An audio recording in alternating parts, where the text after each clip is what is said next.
नमस्कार विद्यार्थी मित्रांनो आणि वाचकांनो, आजचा जो व्हिडिओचा विषय आहे त्या व्हिडिओचा विषय आहे प्रूफ ऑफ इंटिग्रेशन।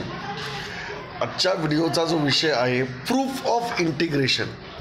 आता प्रूफ ऑफ इंटिग्रेशन म्हणजे नेमकं काय, तर इंटिग्रेशन ही जी प्रोसेस आहे ही प्रोसेस आपण मुळात इंटिग्रेशनचा शोध हा मुळात जो आहे का नाही म्हणजे दोन वेगवेगळ्या प्रकारे लागलेला आहे। पण इंटिग्रेशनचा जो शोध आहे हा एरिया बाउंडेड बाय कर्व्स कसा फाइंड आउट करायचा हा एक मॅथमॅटिशियनला पडलेला प्रश्न होता। Area bounded by the curve कसा शोधायचा, तर area bounded by the curve हे शोधताना ॲझॅक न्यूटन किंवा लाइबनिझ यांनी एक अशी कन्सेप्ट वापरली होती की हा जो कर्व जो आहे कर्वचा एरिया फाइंड आउट करायला कुठलंही प्री डिफाईड कुठलंही पर्टिक्युलर असा फॉर्म्युला नाही आहे। तर त्यांनी असं हे केलेलं आहे की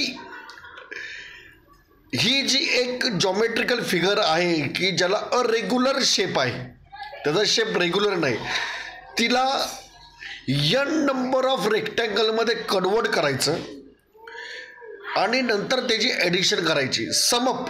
इंटिग्रेशन याचा अर्थ समअप होतो। परंतु प्रॉब्लेम काय माहीत आहे का की तुम्ही किती म्हणजे रेक्टँगल किती तुम्ही हे करणार, किती रेक्टँगल्स क्रिएट करणार, आणि त्याची जी प्रूफ आहे इंटिग्रेशनची जी प्रूफ आहे की area bounded by the curve कसा अतिशय बाळबोध आहे, अतिशय बाळबोध आहे। तर त्याच्यावर आहे ना माझी एक नवीन प्रूफ आहे। ती प्रूफ अशी आहे की अकॉर्डिंग टू सचिन किरस theory of time compensation sun integrates and moon differentiate. बघा, जेव्हा एखादी गोष्ट डिफरेन्शिएट होते तेव्हा ती रेक्टँगल क्रिएट करते। एखादी गोष्ट जेव्हा डिफरेन्शिएट होते तेव्हा ती रेक्टँगल क्रिएट करते, आणि जेव्हा एखादी गोष्ट इंटिग्रेटेड होते तेव्हा ती परफेक्ट स्क्वेअर क्रिएट करते। मी काय म्हणालो, integration creates the square, perfect square, आणि डिफरेन्शिएशन क्रिएट्स द रेक्टँगल्स। जेव्हा एखादा पॉइंट डिफरेन्शिएट होतो, पॉइंट जो असतो का नाही त्याच्यामध्ये पॉइंट हा असा असतो ज्याला dx हा शब्द वापरलेला आहे। याच्याविषयी जास्त डिटेलमध्ये मी माझ्या पुस्तकामध्ये लिहिलेलं आहे, तर वाचकाने हे पुस्तक वाचावं आणि त्याच्या प्रतिक्रिया कळवाव्यात।